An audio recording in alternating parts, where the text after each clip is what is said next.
Haryanvi film दादा लक्ष्मी 8 नवंबर को release होने जा रही है। ऐसे में आज फिल्म की तमाम स्टारकास्ट हिसार में मीडिया से रूबरू हुई। फिल्म के निर्माता और निर्देशक यशपाल शर्मा ने कहा कि उन्होंने बड़े ही दिल से दादा लक्ष्मी फिल्म को बनाया है और उसे यहां तक लाने में उन्हें 6 साल लग गए।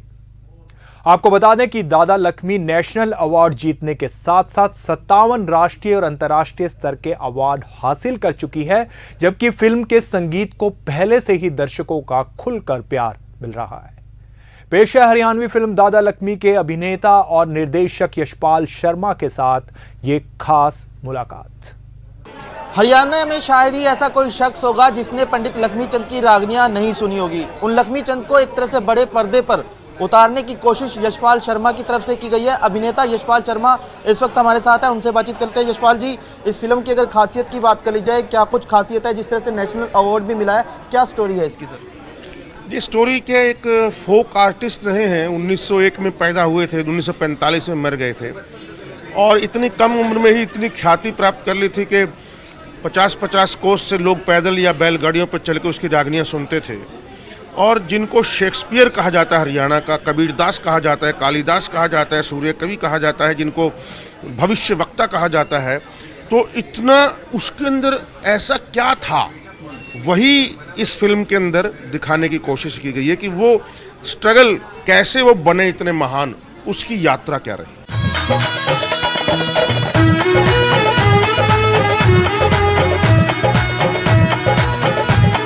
सत्यानाश।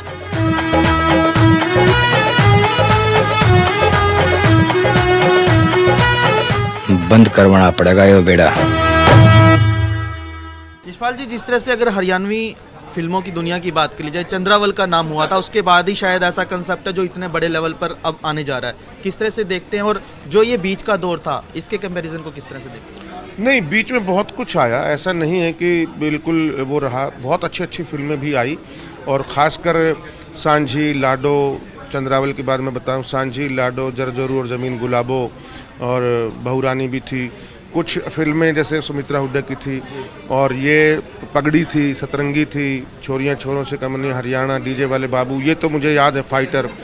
तो ये फिल्में ने कुछ ना कुछ किया है, ऐसा नहीं, बल्कि पगड़ी फिल्म में तो रिकॉर्ड तोड़ा है कि इंटरनेशनली अवार्ड जीते हैं कितने सारे, 30, और बलजिंदर कौर को एक्ट्रेस का अवार्ड भी मिला सपोर्टिंग का।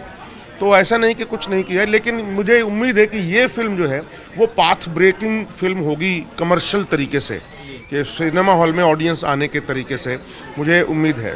इस तरह से अभी कुछ देर पहले आपने टीजर्स दिखाए, अगर उसमें बात करी जाए, आप भी डायलॉग बोलते नजर आ रहे थे, कोई डायलॉग बोलना चाहेंगे जो आपका फेवरेट रहा हो? मैं चलिए एक डायलॉग बोल देता हूँ कि वो जो मैं गाना गा रहा हूँ स्टेज पर, तो एक नगाड़े वाला जो है वो खूब जोश में आकर के बजा रहा है, तो उसको बोलते हो, अरे ओ खसम बशकर, हाथ में आ गया तो बजाना ही है, जरूरी नहीं है कब कहाँ कितना बजाना है, खोपड़ी में उसकी समझ होनी चाहिए थोड़ी सी। संगीत में और शोर में फर्क हुआ है। तानसेन तो बतेरे बनो तम, कभी कभी कानसेन भी बन जाया करो। आपने कानसेन का उदाहरण दिया, लेकिन अगर बॉम्बे की बात कर ली जाए, बॉम्बे में कितना हरियाणवी को पसंद करते हैं? हालांकि कई अभिनेता बॉम्बे में भी हरियाणा से पहुंचे हैं, फिर चाहे रोहतक की एरिया की बात कर ली जाए, नाम कमाया उन्होंने, लेकिन वहां पर हरियाणवी को किस तरह से देखते हैं? और आपका क्या कभी वहाँ पर हरियाणवी से किसी से वास्ता पड़ा, मतलब हरियाणवी डायलॉग बोलने की ज़रूरत पड़ गई?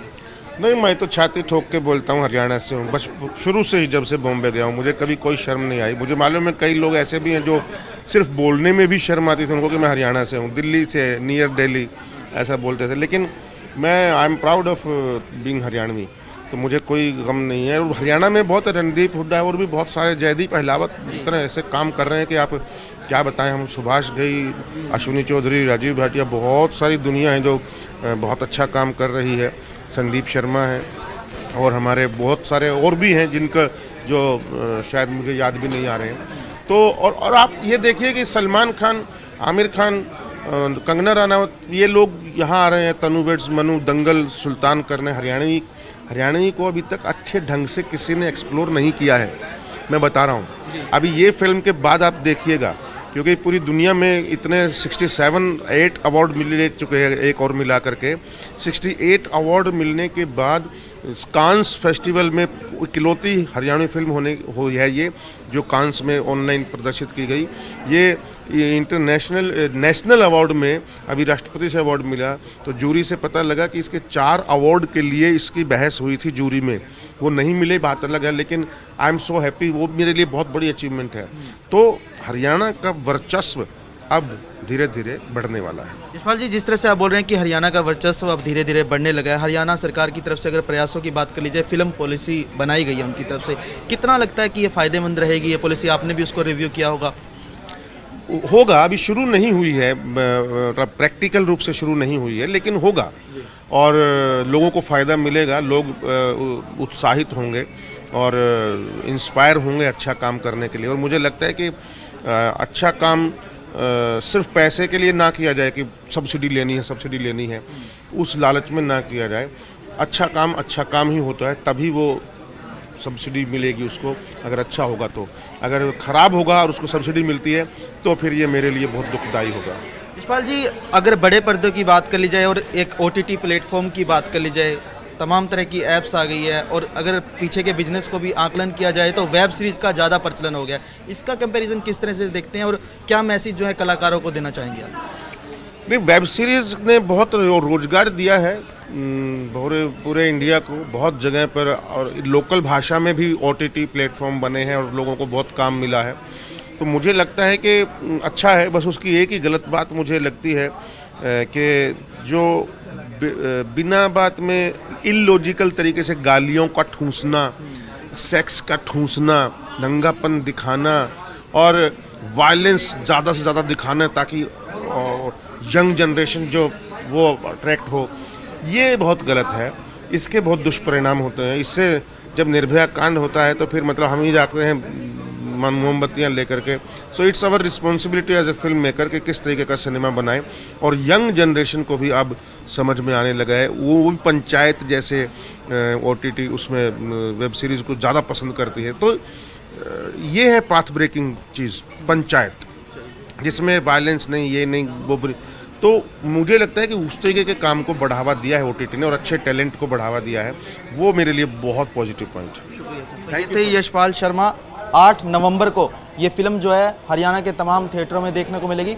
उम्मीद करते हैं कि जिस तरह से इनकी तरफ से दावे किए गए हैं कि हरियाणवी संस्कृति को एक तरह से बड़े पर्दे पर लाने की कोशिश इनकी तरफ से की गई है, वैसा ही सकारात्मक माहौल और दर्शकों को सिनेमा तक खींचने के लिए ये फिल्म एक तरह से कारगर साबित होगी। कैंपस से राजेंद्र कुमार के साथ रोहित कुमार, जी मीडिया हिसार।